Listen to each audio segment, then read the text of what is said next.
Students, आपके MSc final botany का first paper plant physiology and metabolism का जो हमारा टॉपिक चल रहा था सॉल्यूट ट्रांसपोर्ट का, इसमें लास्ट टाइम हमने पैसिव नॉन मीडिएटेड ट्रांसपोर्टेशन पढ़ा था और उसके बाद हमने नॉन इक्वेशन पढ़ा और उसी कड़ी में हम आज अब पढ़ने जा रहे हैं mediated passive transportation.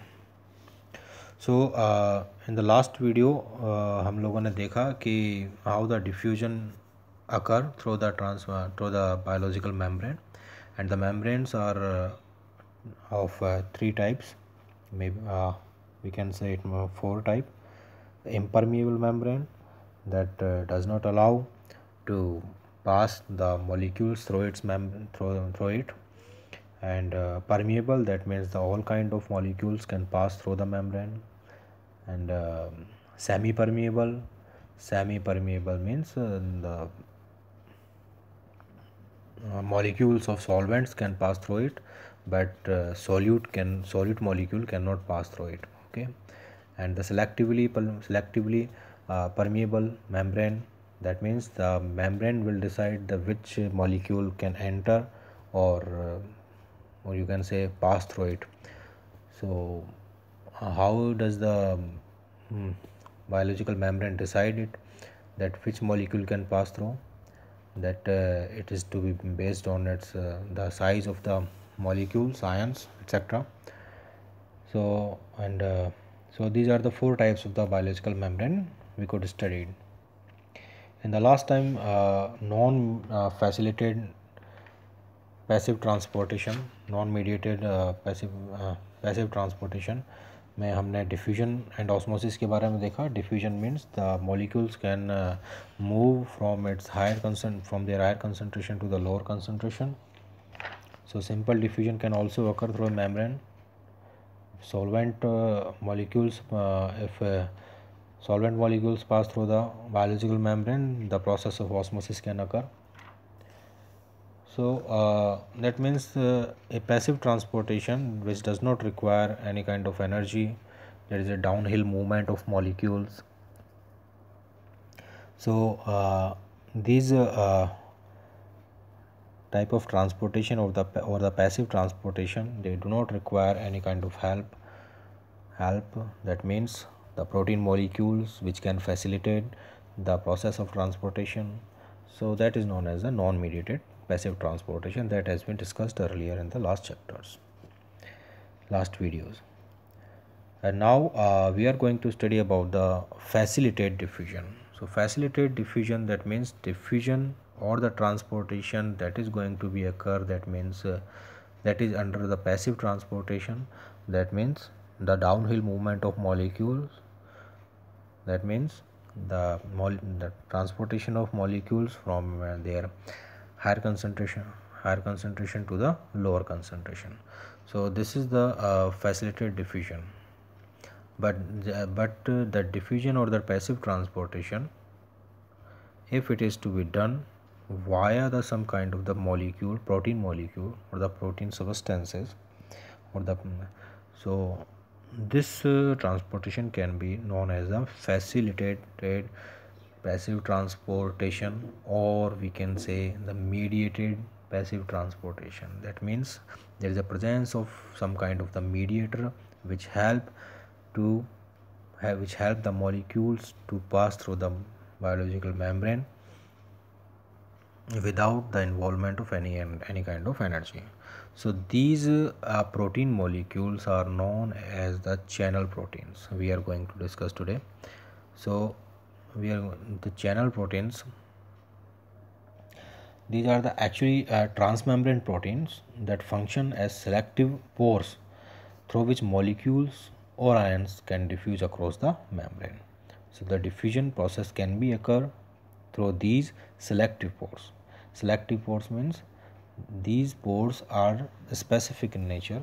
They can allow a certain kind of molecules or ions through them.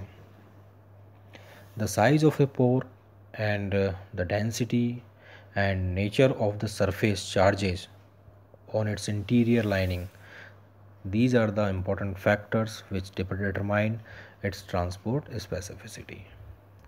So the selectivity or the specificity of these channel proteins are to be determined by the size of a pore, the density and nature of the surface charges on its interior lining.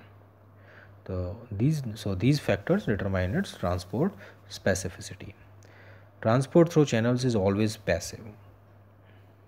That means the protein molecules which are involved in the passive transportation are known as the channels. So this transport process is always passive in nature. That means there is no involvement of any kind of energy. And because the specificity of transport depends on pore size and electric charge more than on selective binding, channel transport is limited mainly to ions or water. We have just discussed that the specific factors are the density and nature of the surface charges on its interior lining. So there is the important factor, that is the charges. Okay, so electric charges and the pore size, these are the factors which determines the transportation specificity, as I have just told you. So the channel transportation is limited mainly to ions or water. So as long as the channel pore is open, so here you can see like this. If channel is open, solute that can penetrate the pore diffuse through it rapidly, and so when these channel pores are not open, but these channel pores are not open all the time, channels protein have structures called gate. So you can see here these gate are open right now in this here you can see the gates are open, and here you can see the gates are closed.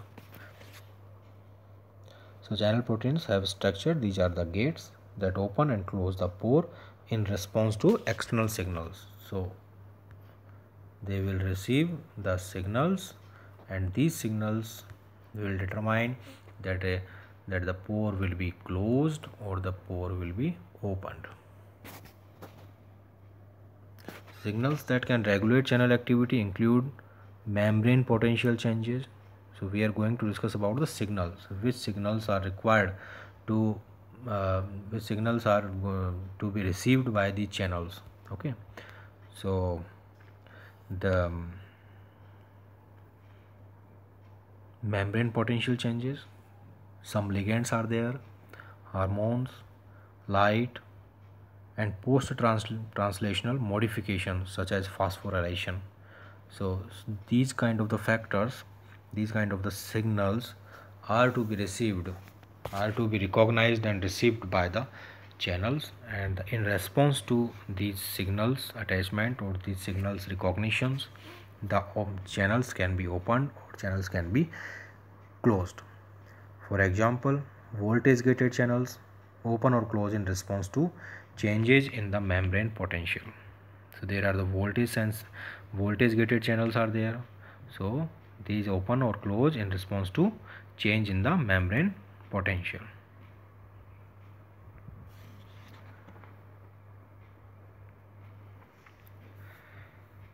And some induction ion channels are also there.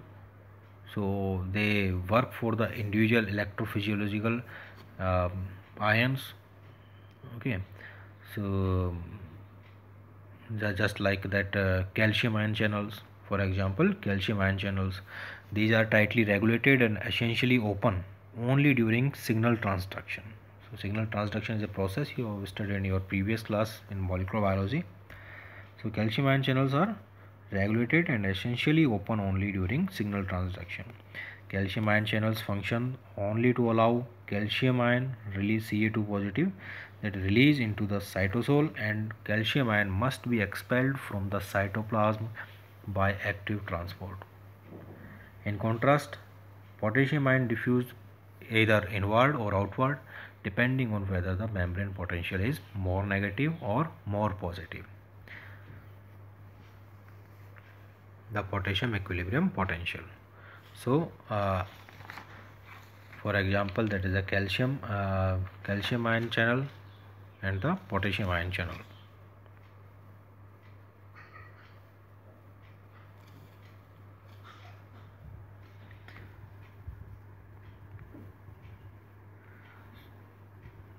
In this screen you can also see how the molecule are passing through the opened transporter or the channel. The molecules or ion, these are the ions which are at outside the membrane. They are passing through the in black arrow you can see here, the passing through the channel pore and moving towards inside towards the inside of the cell or the biological membrane. So this is all about the channels, or we can say the passive mediated transportation.